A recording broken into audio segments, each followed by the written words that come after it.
Yeah, well, I understand that. I get that. In a way, emulation is natural enough. I mean, monkey see, monkey do.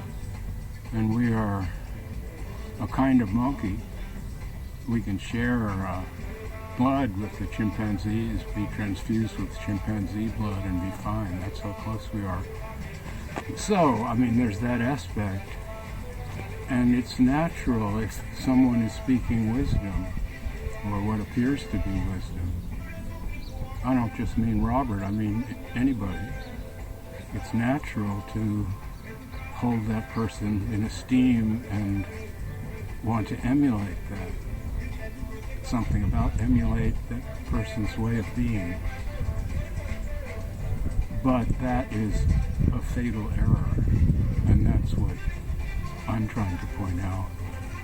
Each one of us has to find one's own modus vivendi, mode of living that will satisfy something.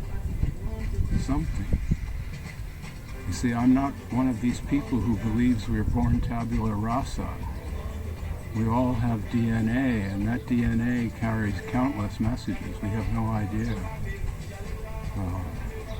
what some of that DNA is doing. We have no idea what some of that DNA is about, what it's doing there. John Troy calls DNA the modern Akashic records, see, and I think that's a good point. So it's natural enough to want to emulate someone who's speaking wisdom. It's natural enough, but it's a fatal error, because it's not my way of being that needs to be copied and transmitted or held up as some kind of pattern. It's the message, which is really very simple. It's a difficult message, and it's not for everyone. I know that. But the basics are that you are completely alone, utterly alone. And I know that upsets people sometimes, or they don't believe it because they're embedded in a culture and a family of origin, and now they have lovers and friends, and they're not alone in that sense. That's true. It's great to have those connections. It can be, although there's a price to be paid for them. But, well, I'll speak personally. I'm in a love affair that began in 1976, and it still continues. So, Katanya, my wife, and I know so much about one another, through not just through talking, but through observation of that person's actions and feelings at certain junctures. So I'm the person probably most capable of understanding anything she says. And yet, if she started talking today to try to explain her vision of the world, I would never understand it. What I would understand is what her words and gestures arouse in me. It's all me. I don't mean in the sense of solipsism. I'm not saying that I exist and you don't, but I'm saying for each, which is foolish. What I'm saying, but there's an element of that in all the Hinduism that runs through it, if you analyze it carefully. Which is, why I critique that so harshly. I think Vedanta is a kind of radicalism. The more you eat, the more dead you become. But leaving that aside, the situation of Katanya could start speaking now and talk for 3 weeks, and I would still not grasp the most sensitive subtleties of her feelings, because they're not open to inspection by me. She's alone with them. She can have friends, she can have lovers, she can have a long-term husband and all the rest. But inwardly, psychologically, it's the flight of the ego.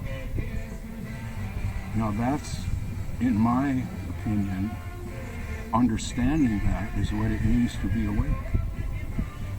But you can't just understand it intellectually. It has to be this, for me, this experience of sitting there looking out into the distance and suddenly feeling, this is all here, and I'm not making it. And I'm here, and I'm not making myself either. Now, I know that to speak that way impoverishes the experience, but I can't help it, because I think that's all it takes. All it takes is to understand that this is arising, all of it, and no one is making it arise. We may have so-called free will or not, I don't know. I usually feel not, but that's a deep subject. But we may have free will enough to decide what we want for breakfast or whatever. But we certainly are not creating this. There is no better word. It's an indexical. An indexical is a word that points without in any way defining. And that is where the talk has to stop, at the indexical. It's all this.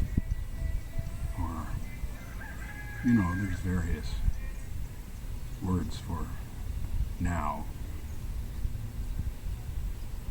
And I think once that is seen, fully seen, deeply, not just intellectual understanding or logic or religious fervor, or this just makes me feel so wonderful. None of that. The actual aloneness, the flight of the eagle, as Judy Krishnamurti called it. So, I'm out of here. It's been great talking.